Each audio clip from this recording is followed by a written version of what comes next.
لیکن اب دیکھیں ان کی سٹیٹمنٹ آپ دیکھیں، آپ کا ایک ظاہر ہے ایک سوال ہے کہ ان کی سٹیٹمنٹ میں یہی کہا گیا ہے کہ خراسانی کا یہ بدلہ لیا گیا ہے، لیکن مین چیز یہ ہے کہ اس وقت خیبر پختونخوا کو جس قسم کے حالات کا سامنا ہے وہ زیادہ قابل توجہ ہیں۔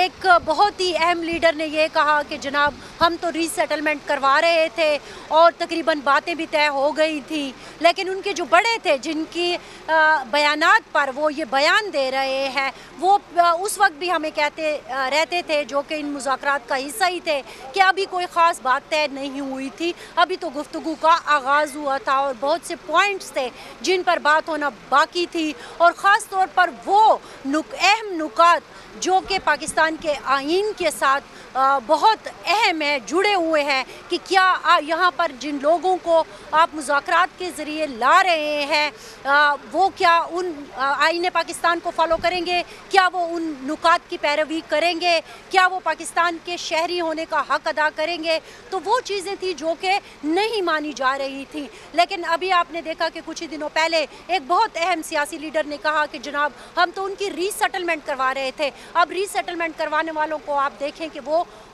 بدلے لیتے پھر رہے ہیں، اور بدلے کس سے لے رہے ہیں؟ وہ معصوم پولیس والوں سے لے رہے ہیں، وہ پولیس والے خیبر پختونخوا کی وہ پولیس جو کہ مسلسل 2 دہائیوں سے قربانیاں دیتی آ رہی ہے۔ جی بالکل، اور ہم نے دیکھا ہے کہ ابھی حال ہی کے اندر فرزانہ کے پولیس والوں کو زیادہ ٹارگٹ کیا گیا ہے جو یہ پچھلے چند مہینے گزرے ہیں۔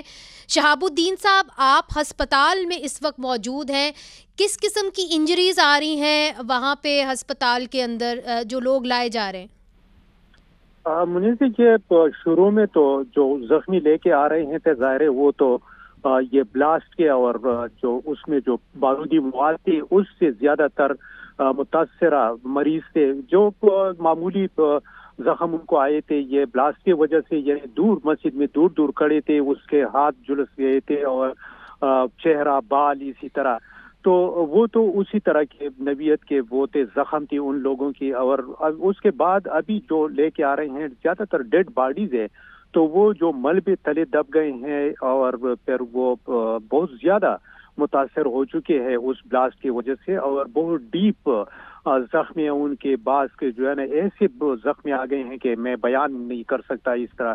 ہم نے ماضی میں دیکھا ہے شہاب الدین صاحب کے جو بم دھماکے ہوتے ہیں اس کے ارد گرد پیلٹس بھی ڈالے جاتے ہیں اور وہ پیلٹ سے اکثر اموات ہو جاتی ہیں۔ بالکل، یہ ابھی تو اس طرح کی کسی نے یہ سٹیٹمنٹ نہیں دیا، لیکن بہرحال یہ مسجد بہت بڑا مسجد تھا اور زیادہ تر جو مسجد کا جو حصہ گر گیا ہے تو اس سے ایک تو وہ متاثر ہو گئے بم وہ بلاسٹ کی وجہ سے کہ جو بارودی مواد تھا بہت زیادہ استعمال کیا گیا ہے، تو اس کی وجہ سے وہ متاثر ہو گئے، اور پھر ان کے اوپر جب مسجد کا جو ملبہ گر گیا ہے تو اس سے بہت زیادہ نقصان ہو گیا ہے۔ اس وقت ہسپتالوں کے اندر جو ہے یہ خون کی کمی ہے یا سب کچھ ٹھیک ہے؟ ہسپتالوں کے اندر وہ کوپ کر پا رہے ہیں؟ نہیں، بالکل کسی چیز کی کمی نہیں ہے یہاں پر لیڈرنگ اسپتال میں۔ ایک تو اپنے طور پہ تمام چیزیں یہ کہ جولٹی میں موجود ہوتے ہیں اور کسی چیز کی کمی نہیں ہوتی ہے، دوسرا یہ انٹرنیشنل ادارے انہوں نے اسی وقت فوری طور پر اپنی گاڑیوں میں ضروری ساز و سامان اور دوائیاں فراہم کی، ساتھ ہی دوسری جو ادارے ہیں فلاحی ادارے ہیں ان کے طرف سے تابوت وغیرہ مختلف چیزیں، اسی طرح خون کے جو وہ تھا جو ہی یہ سوشل میڈیا اور مین سٹریم میڈیا پر یہ خبر سامنے آ گئی کہ خون کی کمی ہے، تو ہسپتال میں اتنے لوگ لیڈرنگ اسپتال کے کہ جو بلڈ بینک میں آ گئے ہیں کہ وہاں پر بیٹھنے کی جگہ نہیں تھی، اور پھر بلڈ بینک کی انتظامیہ ہمارے لوگ ایک دوسرے کی مدد، جب مشکل کا وقت آتا ہے ہمیشہ ایک دوسرے کی مدد کرتے ہیں۔ فرزانہ علی صاحبہ، اس بات کا اب تعین ہو گیا ہے کہ یہ خودکش حملہ آور ہی تھا؟ جی، وزیراعظم صاحب کو جو رپورٹ پیش کی گئی ہے خیبر پختونخوا پولیس نے اور اداروں نے، اس میں واضح طور پر کہا گیا ہے کہ جو شواہد ملے ہیں وہ اس بات کی گواہی دے رہے ہیں کہ وہ خودکش حملہ ہی تھا، اور دوسرا جو سی سی ٹی وی فوٹیج لی گئی ہے اس میں بھی شواہد نظر آ رہے ہیں، لیکن ساتھ ہی ساتھ اس رپورٹ میں یہ بھی بتایا گیا ہے کہ مین پرابلم جو ہوئی ہے اور چھت گری ہے وہ پلرز کے کمزور ہونے کی وجہ سے گری ہے۔ ابھی بھی جو بلال آپ کو بتا رہے تھے، یہ پلرز کے درمیان کا جو بھیم ہوتا ہے وہی جو گرا ہے اسی کے اندر یہ لوگ جو ہے وہ دب گئے تھے، اور جو پھر جس طرح سے ان کو نکالا جا رہا ہے اور ابھی بھی جو لوگ اندر موجود ہیں ان کو نکالنے کی کوشش کی جا رہی ہے. تو ناقص بلڈنگ مٹیریل جو استعمال ہوا ہے اس کے حوالے سے کوئی تحقیقات کا حکم دیا جائے گا؟ جی بالکل، ایک اور اعلیٰ سطح کی کمیٹی جو ہے وہ بنائی گئی ہے. میں آپ کو منیز یہ بتا دوں کہ 3-4 سال پہلے ہی یہ مسجد بنائی گئی ہے اور کہا گیا تھا کہ یہ بہت ہی مضبوط قسم کے بلڈنگ مٹیریل سے بنائی گئی ہے، لیکن جو سچویشن تھی وہ آپ نے دیکھ لی کہ بتایا گیا ہے کہ پلر اتنے کمزور تھے جو کہ چھت کا بوجھ برداشت نہیں کر سکے اور بلاسٹ سے پھٹ گئے. لیکن منیز یہ اوور آل جو ایک سوال ہمارا اٹھ رہا ہے، اگر آپ کے پاس تھوڑا سا ٹائم ہو تو میں اس کے اوپر بات کرنا چاہوں گی کہ خیبر پختونخوا کی جو اس وقت سچویشن ہے وہ آج کی نہیں ہے. اکتوبر 2022 سے ہم بار بار یہی کہہ رہے تھے خیبر پختونخوا کے صحافی اور اہم لوگ کہ پالیسی ساز چاہے جو حکومت یہاں پہلے تھی یا ابھی کچھ دن ہوئے ہیں نئی آ گئی ہے، اس کو بار بار یہی کہا جا رہا تھا کہ یہ جو دہشت گردی پھیل رہی ہے اور اس کے پنجے اور اس کی آگ کی تپش ہمیں صوبائی دارالحکومت پشاور تک محسوس ہو رہی ہے، تو اس کی طرف توجہ دینے چاہیے تھی. لیکن میرے خیال میں ہم نے بہت دیر کر دی اور بدلہ لینے والے جو ہیں وہ پشاور تک پہنچ گئے ہیں. پہلے بھی کہا گیا تھا کہ سوات کے جو ادریس کو قتل کیا گیا تھا تو یہ بدلہ لیا گیا ہے، تو اب پتہ نہیں کس کس سے یہ بدلہ لیا جائے گا اور کیا کیا کہا جائے گا. بہت شکریہ فرزانہ علی صاحبہ، آپ صبح سے رپورٹ کری تھی. اپنا خیال رکھیے گا. شہاب الدین صاحب، بلال صاحب، آپ کے سامنے بھی ایک بہت بڑا ٹاسک ہے. آپ تینوں نے جو ہے اپنا ایک طریقے سے مورچے سنبھالے ہوئے ہیں اور آپ یہ جو ایک بہت ہی ٹریجک سچویشن ہے سے لڑ رہے ہیں. تو ناظرین، فرزانہ علی صاحبہ جو بات کہہ رہی تھی کہ بہت دیر ہو چکی، کم از کم پالیسی میکرز کو یہ پلان تو کر لینا چاہیے تھا کہ جو آپ نے دہشت گرد ہے ان کا کیا جواب دینا ہے. اب انہوں نے جو ہے جوابی کارروائی کرنی شروع کر دی ہے، انہوں نے ریونج لینا شروع کر دیا ہے، بدلہ لینا شروع کر دیا ہے. یہ معاملہ کہاں جا کے رکے گا، یہ ایک بہت بڑا سوال جو ہے وہ لوگ آج کر رہے ہیں. ادھر ایک وقفہ لیتے، وقفے کے بعد ہم آپ کو لے کے جائیں گے UAE اور کراچی. ہمارے ساتھ ہی رہیے گا. ویلکم بیک ناظرین. اسلام آباد میں آج حکومت کی طرف سے عام چھٹی کا اعلان کیا گیا تھا کیونکہ متحدہ عرب امارات کے صدر شیخ محمد بن زید ال نہیان نے ایک روزہ دورے پر اسلام آباد پہنچنا تھا، پر وزیر اعظم آفس کے مطابق موسم خراب ہونے کے باعث انہوں نے اپنا دورہ ملتوی کر دیا. اب اچنبے کی بات یہ ہے کہ اماراتی صدر پہلے ہی پاکستان میں تھے. 25 جنوری کو وہ رحیم یار خان تلور کے شکار کے لیے آئے جس کی نسل خطرے سے دوچار ہے، پر اماراتی صدر اسلام آباد آئے بغیر واپس روانہ ہو گئے. شیخ ال نہیان کو JF-17 جو ہے تھنڈر طیاروں کے حفاظتی حصار میں نور خان ایئر بیس پہنچنا تھا، جہاں شہباز شریف صاحب وزیر اعظم اور کابینہ کے ارکان نے ان کو خوش آمدید کہنا تھا اور ان کو 21 توپوں کی سلامی بھی پیش کرنی تھی. اس کے بعد وزیر اعظم شہباز شریف کے ساتھ 1-on-1 ملاقات تھی. اب حال ہی میں آرمی چیف آف وزیر اعظم متحدہ عرب امارات کا دورہ کر چکے ہیں. وزیر اعظم آفس کے بیان کے مطابق امارات کا موجودہ قرضہ جو $2 بلین ہے اس کو رول اوور کریں گے اور مزید جو UAE ہے وہ ہمیں $1 بلین کا قرضہ دیں گے. اب سوال یہ ہے کہ UAE کے صدر کیوں اسلام آباد نہ آ سکے اور ان کے نہ آنے سے باہمی تعلقات پر کیا اثر پڑے گا. اس وقت ہمارے ساتھ ہیں جاوید ملک صاحب جو بحرین میں پاکستان کے سفیر رہ چکے ہیں اور پاکستان اور UAE کے باہمی تعلقات پر خصوصی نظر رکھتے ہیں. آپ کا بہت بہت شکریہ. سب سے پہلے جاوید صاحب، ہم تو یہاں پہ چھٹی بنا رہے تھے چونکہ UAE کے صدر نے آنا تھا، ان کو توپوں کی سلامی ہونی تھی، پھر 1-on-1 میٹنگ وزیر اعظم اور کابینہ کے کچھ ارکان کے ساتھ بھی بات چیت ہونی تھی، مگر وہ رحیم یار خان سے ہی واپس چلے گئے. آپ کیوں سمجھتے ہیں کہ کیوں وہ اسلام آباد نہیں آئے؟ جی منیزہ صاحبہ، تھینک یو ویری مچ، آپ نے مجھے مدعو کیا. دیکھیے، پاکستان اور متحدہ عرب امارات کی جو ریلیشن شپ ہے اس کو ہم ایک براڈر پکچر میں دیکھیں گے.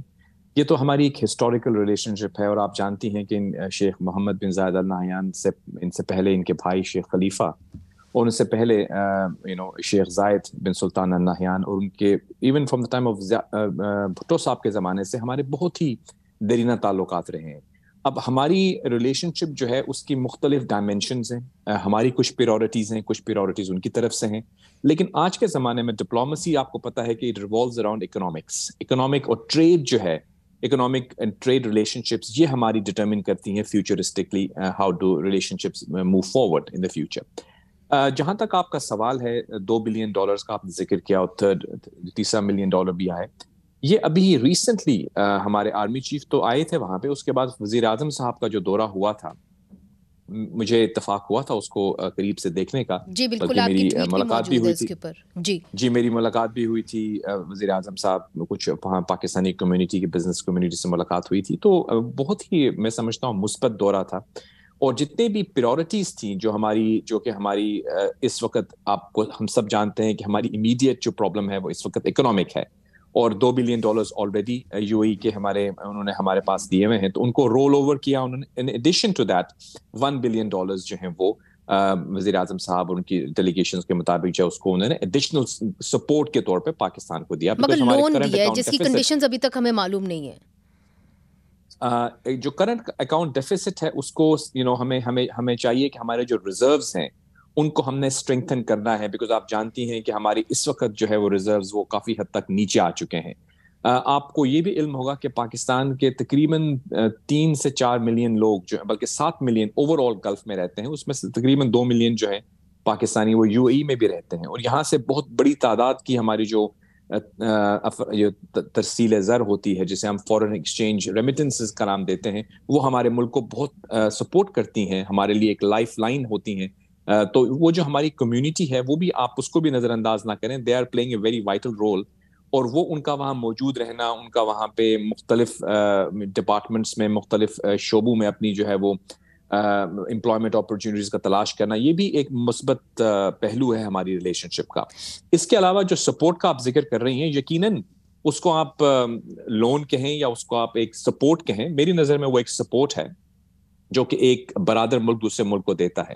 نہیں مگر قطع کلامی معاف جاوید صاحب, یہ ڈپینڈنٹ ہے کہ جب آئی ایم ایف کا لون آئے گا جو 1 بلین سے زیادہ ہے, $1 billion سے, تو تبھی جو یو اے ای کے جو $1 billion لون ہمیں وعدہ کیا گیا ہے وہ آئے گا, چونکہ ابھی تک اعلان تو ہو گیا ہے مگر یہ آیا نہیں ہے.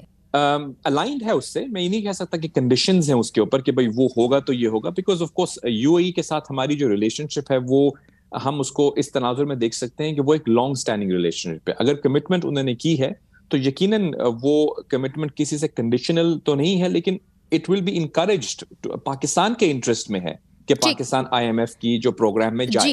اگر پاکستان آئی ایم ایف کے پروگرام میں جاتا ہے تو آف کورس یہ سپورٹ جو ہے وہ ہمارے لیے meaningful separate argument. But coming back to the U A E, Javed Malik صاحب, جو سوال یہاں پہ بھی کیا جاتا ہے کہ دیر از نو فری لنچ, تو جب یو اے ای نے یہ کہا کہ جی ہم آپ کو رول اوور گرانٹ بھی دے دیں گے $2 billion کا, پھر ہم آپ کو $1 billion ان لون بھی دیں گے, ایڈیشنل لون بھی دیں گے, تو یہ اناؤنسمنٹ تب آئی جب وزیر اعظم صاحب وہاں پہ جا پہنچے, اور اس سے پہلے جو ہیں آرمی چیف صاحب وہ سعودی عربیہ گئے, پھر وہ یو اے ای گئے.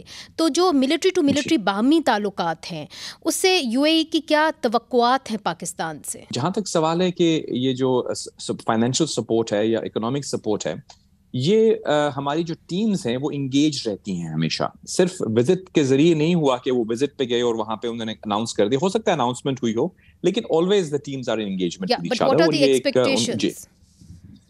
What is the nature of the military to military contacts between the two countries?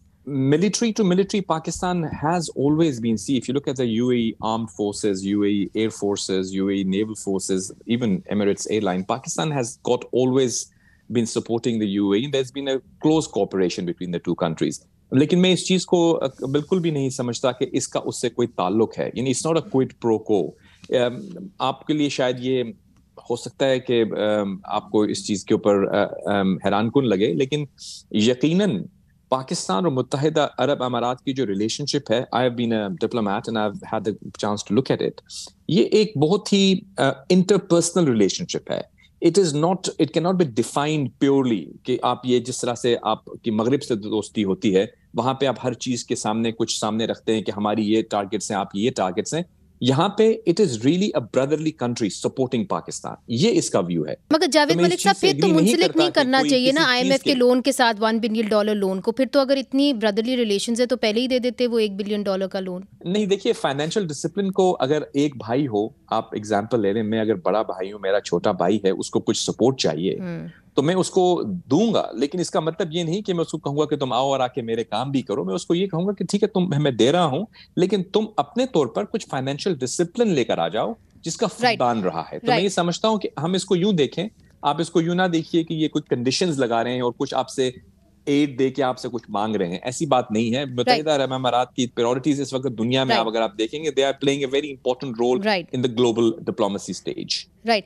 جو میرا آپ سے آخری سوال ہے وہ یہ ہے کہ ایک توقع کی گئی یو اے ای کی صدر سے کہ وہ اپنا ایک کردار ادا کریں گے, اور ہندوستان اور پاکستان کے درمیان جو تلخی پیدا ہوئی ہے اس کے اندر جو ہے وزیر اعظم سمجھتے ہیں کہ وہ ایک رول ادا کر سکتے ہیں. کیا آپ سمجھتے ہیں کہ یو اے ای اس میں انٹرسٹڈ بھی ہوگا؟ دیکھیے یو اے ای کا جو پالیسی ہے وہ جی بیکاز ان کے کافی اچھے تعلقات ہیں معاشی طور پہ ہندوستان کے ساتھ. تو رہا سوال جیسے آپ نے پوچھا پاکستان اور ہندوستان کے درمیان مذاکرات کے عمل میں, مجھے نہیں لگتا کہ یہ یو اے ای کا کوئی اس میں رول ہو سکتا ہے. یہ تو برطانیہ کو لوگ کہا کرتے تھے کیونکہ وہ ایک ہسٹوریکل ان کا لنک رہا ہے پاکستان اور ہندوستان کے ساتھ, اور ان کو جب کہا جاتا ہے آپ رول پلے کیجئے تو وہ بھی نہیں کرنا چاہتے. جب آپ یو این میں جاتے ہیں, ہماری ریزولوشنز پڑھی ہوئے ہیں, وہ بھی نہیں کرنا چاہتے.